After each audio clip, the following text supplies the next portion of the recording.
Yeah, that's what I was about to do before she said we should stop. They'll tell me and I'll give you like a hand sign. Alright guys, so I'm recording here. You guys let me know when you're ready to start. I'll give you like a little cue. Okay. Pretty sure we're ready whenever. Yeah, we're good. You ready? Yep. Hey, all you sports fans out there. Welcome to Misfits in the Morning on 103.3. I'm Joseph Strelli here with my co-host Brady Keene. Today we're going to be talking about Derek Fisher and the New York Knicks. Spurs Heat's Game 3 matchup tonight. And then we're going to talk a little bit about that New York Rangers LA Kings Game 3 last night. Alright, yeah, Joe, we're going to go ahead and start off with the New York Knicks. The Knicks have had a lot of controversy surrounding their recent changes, both in the front office and the coaching ranks. With the addition of Phil Jackson in the front office, the Knicks are certainly poised to make some moves, both in free agency and on the court this offseason and in the season. However, Jackson was recently fined for interfering with OKC player Derek Fisher and talking to him about being the next player turned coach in the NBA, in the Big Apple. Of course, we all know that Fisher was hired yesterday as the coach of the Knicks, and that certainly brings up an interesting rivalry between Fisher and Brooklyn Nets coach Jason Kidd. With two players jumping immediately into the coaching ranks in the last 2 years, we'll definitely have to see how these two do in the coming years, especially as Fisher inherits an underachieving roster from last year's Knicks team. All right, we're going to open up the phone lines here, see if there's any discussions. If you want to give us a call, the number is 561-297-2842. If any of you guys got anything to say about Derek Fisher and the New York Knicks, just call in. Call in and give us what you have to say about it. You know, Joe, the interesting thing about Fisher going to the Knicks from OKC is that he's built up a relationship with Kevin Durant over the last few years, and with Kevin Durant coming in to be a free agent in the either this year or next year, that definitely brings up an interesting storyline if Fisher's able to convince Durant maybe to come to New York and join Carmelo Anthony as a member of the New York Knicks. All right, that could be a very interesting thing. You never know if you could get Carmelo to stay, you could get KD come in. Wherever KD goes, it seems like Paul Pierce follows him all the time, so could end up seeing him in a Knicks uniform before he retires. Again, if you guys want to call in, number is 561-297-2842. Let's hear what you got to say. Yeah, and it's almost like the Knicks had the possibility now with Fisher there to build almost a Miami Heat super team. If you have Carmelo Anthony and Kevin Durant alone, I think is a scary combination. I'm not sure necessarily how that would work team chemistry-wise. You have two of the best scorers in the game. And we've got a phone call here. Hey, welcome to Misfits in the Morning on 103.3. Hey, how you guys doing? Good. Who's this? Who's speaking? I'm Jordan. How you guys doing? Good, Jordan. So you have some stuff to say about the New York Knicks?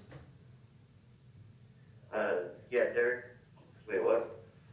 Did you have any comments or questions about the Knicks and Derek Fisher? Yeah. What happened with the suspensions? Because he got fined. He got fined $25,000. What was that for? Yeah, the New York Knicks front office man Phil Jackson was fined $25,000 for interfering with the OKC and when Derek Fisher was still a member of the team right then during the playoff series. And so, by NBA bylines, it's illegal to contact another team's player about either joining that team in free agency or joining as a coach. And Phil Jackson broke those bylines and was fined $25,000 for it. Alright, and what do you think is better for the league? To have Derek Fisher or to bring in a more experienced guy?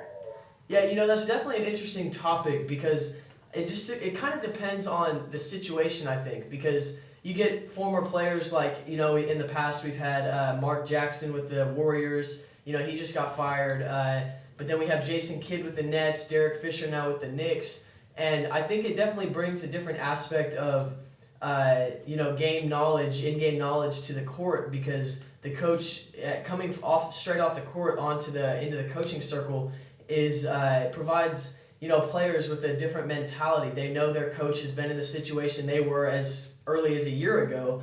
With Derek Fisher coming straight from OKC, Jason Kidd coming from the Knicks to the Nets. It just brings it brings a different mentality. I think when you start saying, would you rather have a coach like Greg Popovich or a young guy coming straight out of the league into coaching, I think it's obvious you take Greg Popovich just because of his proven record.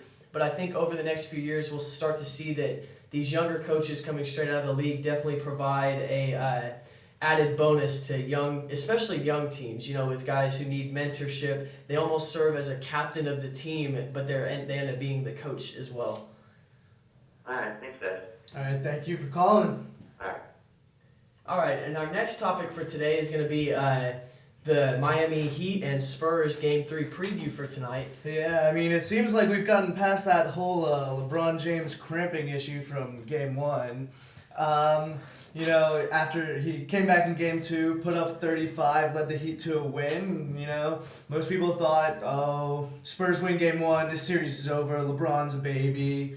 It seems like we got ourselves a series here now. Yeah, it's definitely interesting. Anytime the Heat and Spurs seem to meet up, it's always, everybody jumps to conclusions. Game 1, the Spurs win, LeBron gets hurt or cramps up or whatever, and all of a sudden, oh, Spurs are winning, series is over, LeBron choked again. Then the Heat come back, LeBron has the game of the playoffs so far, of the finals in Game 2, Heat win, and it's like, okay, well now the Heat got the series, the Spurs are done, they choked, they gave up a game at home, and that's really, you gotta wait until the series is over to jump to your conclusion when everything's said and done, because anything could happen. I think we know that from last year's series between the Heat and the Spurs, with Ray Allen hitting that the shot that sent it into overtime, and then the Heat ended up winning the series. I think that the Spurs are going to come into Miami tonight definitely motivated to come back and try and get a win. Yeah, I think they really want to end that Heat streak of not losing a playoff game at home yet. As you said, the game is never over. You can ask those fans that tried to leave American Airlines Arena in Game 6.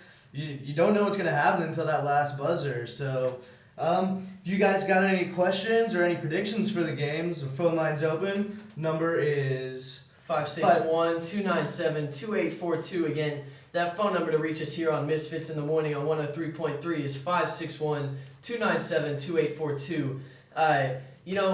With the Heat playing at home here in Game 2, I think they definitely have the advantage for tonight. I'm not sure. And we got a phone call. Welcome to Misfits in the Morning on 103.3. Who's speaking? Hi, this is John from Baltimore. Hey, John, how's it going? Good. How are you guys? We're doing good. What do you have for us today? I was going to talk about my predictions for the Spurs and the Heat. All right, go ahead. How do you think it's going to go? I think, personally, that the Heat are going to win. I mean, in the past, I've seen them, they always seem to find a way to win the games, even if they're down. And as you saw from the same situation happening last year, where the Heat found a way to beat the Spurs. I mean, even when the Spurs were up in this series, I think that, there are changes to the teams, but I think that both teams still have the same mentality. And I feel like the Heat just have, more power and, more younger firepower. And although I do respect the Spurs, and I feel that they, have such a great team, and, Tim Duncan and Parker and all, and they've been together for so long, I think it's just their time. Do you think that the will to win, as you said, of the Heat will overpower kind of the Spurs team chemistry that they have and just kind of the team play that they use? That's the thing that worries me about the Heat, is that although they have their moments of being really good team players, LeBron James has turned into an excellent passer over the past year.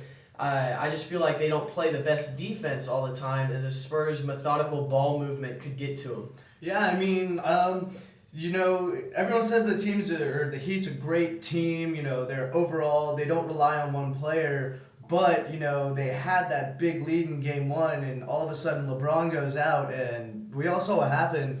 So, I do understand where you're coming from with the good team. But, I mean, if stuff like that happens again, if LeBron, unfortunately, I'll never wish an injury on a player, but if LeBron happens to get hurt, you never know what we're going to see from the Heat. Yeah, I understand what you're saying. I mean, whenever I see Heat games, I think it's sort of like an all-star game. It's sort of like they're rocking the ball. They're have a fast-paced game where they can make mistakes, and that's where the Spurs take advantage. Yeah, thanks for joining us today. All right, guys. Well, thanks for letting me chime in. Anytime. All right, we have one more topic for today. Joe's going to talk to us a little bit about the hockey game from last night. You know, game 3 of the NHL Stanley Cup Finals. Yeah, last night, everyone thought might have been a turning point in the series. Going back to New York, the Rangers down 2-0. Game 1 was a really close game. The problem with Game 1 was the Rangers only got 3 shots in the third period, so that'll always hurt you if you don't shoot the puck. But, losing that game in overtime on one mistake, and then even Game 2, playing your hearts out, going into double overtime, and you end up losing, that's a demoralizing loss. But you would think that they were going to come back and bounce right back on a home ice, get the fan support behind them. But as we saw, the Kings just came in there and crushed them. It was 3-0. The Rangers just didn't look like they knew what they were doing. They just honestly didn't really have that great of a game. Yeah, and it looked like you would think that after Game 2, with the Rangers fans being especially the players, not just the fans, being upset about the controversial call, the goalie interference play that sent the game into overtime, you'd think they'd bounce back strong in Game 3. It was basically a winner go home situation. I mean, I know there's one game left, but you go down 3-0 and it's all but over now. I completely agree with that. You would think that, Henrik Lundqvist, he's a heck of a goalie. You can't get to the silver medal in the greatest hockey tournament in the world, in the Olympics, for nothing. But he just did not look onto it last night. He didn't have any support from his defense. Overall, the Rangers played a sloppy game, and right now they don't really look like they deserve to win this series. We're going to open up the phone lines again, see what you guys think. So if you guys want to talk about the game, just go ahead and give us a call. 561-29. Oh, there we go. That was quick. Hey, this is Misfits in the Morning on 103.3. What's your name? Hey, it's Barry Melrose from The Garden. Oh, hey, Barry. How you doing? I'm doing good. How you guys doing? We're Awesome. doing pretty well. So what'd you think about this game last night? I thought that the Kings definitely outplayed them. It was a very dysfunctional game for the Rangers.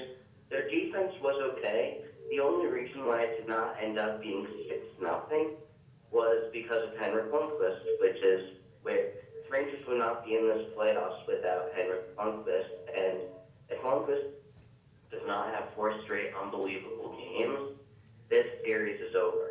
Oh, yeah, by far. I mean, even if Henrik Lundqvist had 4 straight unbelievable games, I still don't know if the Rangers offense can wake up against Jonathan Quick's just got this crazy series going on for him. And, it just seems like it's not going the Rangers' way. So, so what do you think about this series? How do you think it's going to end up? I definitely think that it's just about over. I think that, with game 4 is tomorrow night, I think the Rangers will end up folding in the last game. The Kings will take the series, and I think that'll just about do it for the Stanley Cup Finals. Yeah, so Barry, how many games do you think this is going to go to? I feel like this is going to go 4 because the Rangers, their offense is not as good. When the Kings won their series in 2009 and 2010, they had at least some offense, and Jonathan Quick and their defense was unbelievable. The Rangers do not have that same kind of defense, and their offense is much worse. So, yes, I will think this will be a close game. I think it might be a 2-1 game or a 1-0 game, but I do not think the Rangers have enough firepower to make it out. All right, thank you so much for joining us today, Barry. Hope you have a good day. Yep, you too, guys. Thanks. Alrighty, I think that's just going to about do it for us this morning on Misfits in the Morning on 103.3 ESPN Radio.